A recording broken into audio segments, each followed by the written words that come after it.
आप सभी जानते हैं कि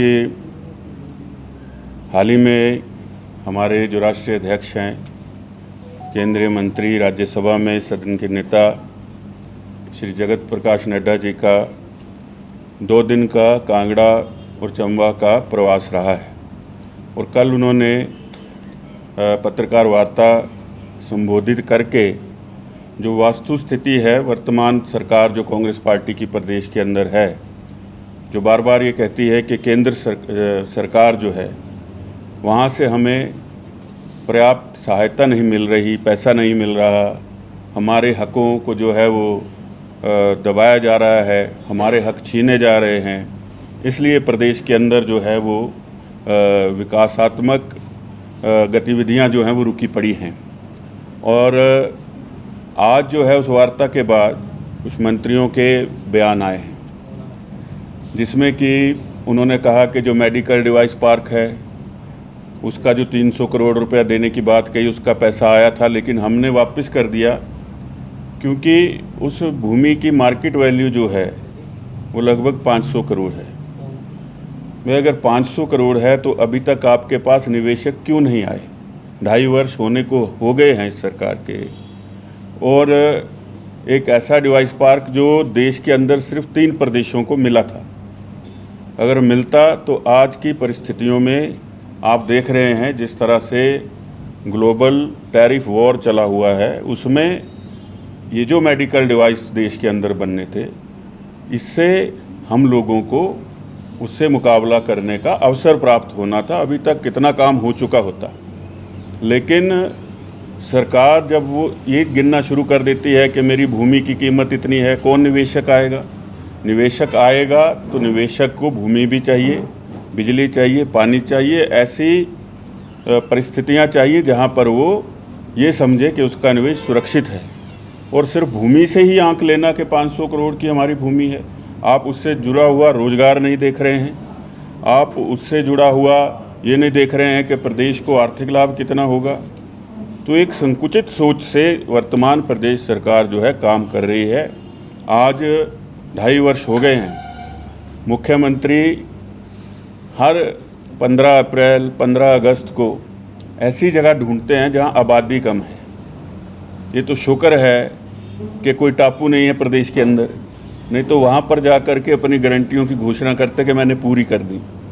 ऐसी जगह जाते हैं जहाँ आबादी बिल्कुल कम हो और वहाँ पर घोषणा करके आ जाते हैं ये पूरी कर दी, और सदन के अंदर जब जवाब देते हैं तो कहते हैं हमने पूरी गारंटियाँ जितनी कही थी वो सारी पूरी कर दी। तो इस तरह से छल की राजनीति जो है वर्तमान कांग्रेस सरकार प्रदेश की जनता से कर रही है। अभी हाल ही में बस किराया बढ़ाया गया है, न्यूनतम 10 रुपये कर दिया गया।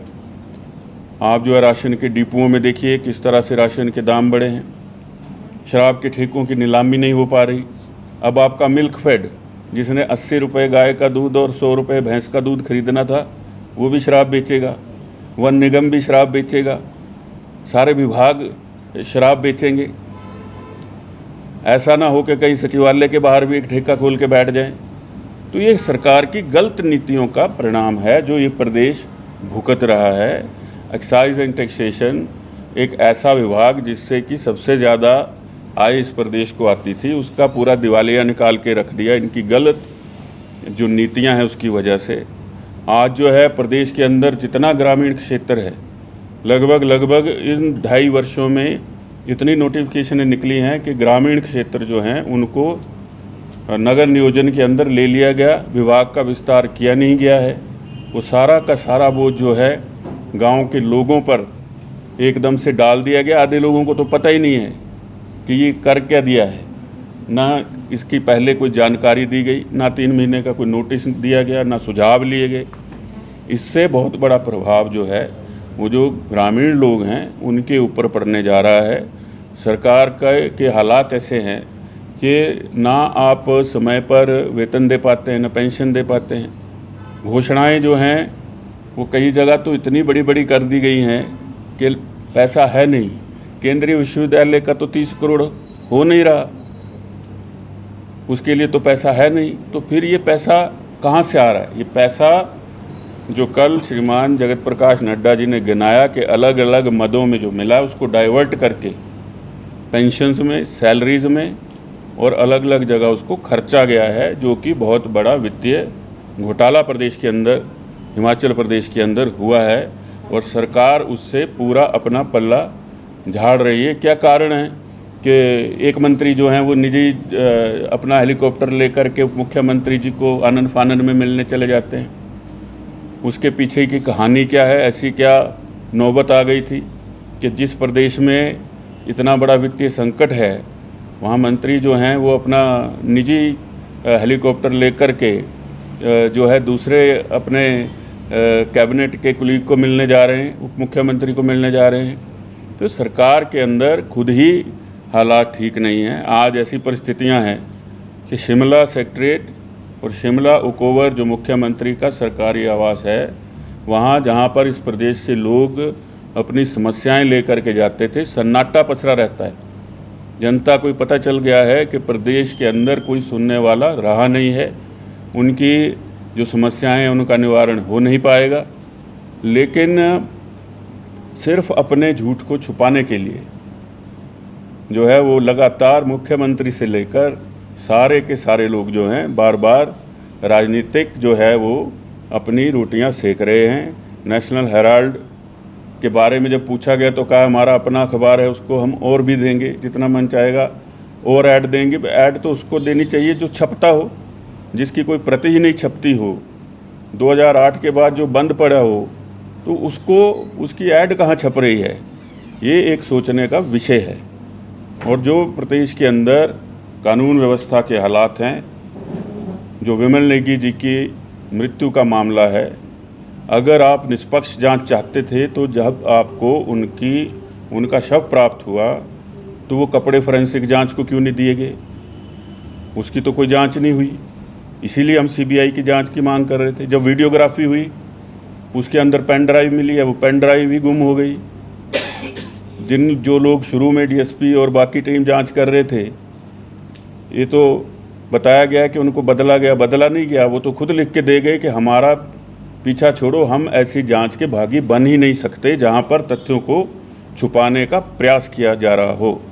हमारी तो बार बार ये मांग रहेगी कि इस पूरे मामले की, और साथ में जो पेखुवेला प्रोजेक्ट है, शोंगटोंग प्रोजेक्ट है, उसमें काम करने वाली जो ये पटेल इंजीनियरिंग है, उसमें किन लोगों के क्रशर लगे हैं। बहुत बड़ा खनन माफिया प्रदेश के अंदर काम कर रहा है। पहले ही हमीरपुर से ज्ञानचंद जो है वो सीबीआई की हिरासत में जांच चल रही है। लेकिन फिर भी हौसला वर्तमान सरकार का देखिए कि जहां अधिकारी और कर्मचारी जो हैं उन पर दबाव डाला जा रहा है, विवश कर दिया है कि लोग जो हैं वो ऐसे कदम उठाने पर आ गए हैं कि या तो नौकरी छोड़ दें या अपने प्राण त्याग दें। तो क्या जो है वो सीमा भ्रष्टाचार की हो गई होगी वर्तमान सरकार में, और प्रशासनिक पकड़ वर्तमान सरकार की शून्य है। कार्यालयों के अंदर अधिकारी कर्मचारी जो हैं वो जनता की समस्याओं का निवारण करने में बिल्कुल उनको कोई इंटरेस्ट नहीं रहा है।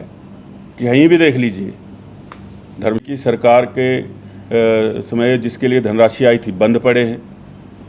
तो ये दिलचस्पी सरकार की वर्तमान में है। सिर्फ ऐसी ही सोच हो गई है कि अपना समय निकालो, कोई पता नहीं है कब क्या हो जाए, क्या पता अपने ही लोग कब बाकी के भी छोड़ करके चले जाएं जो हालात पैदा कर दिए हैं।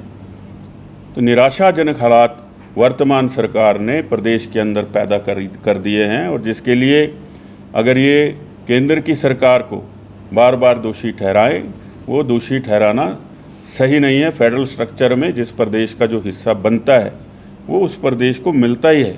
और जितना आपदा काल में एक आंकड़ा बना दिया गया कि 12,000 करोड़ हमने कहा था कि हमें दे दो, इतना ज़्यादा नुकसान हो गया।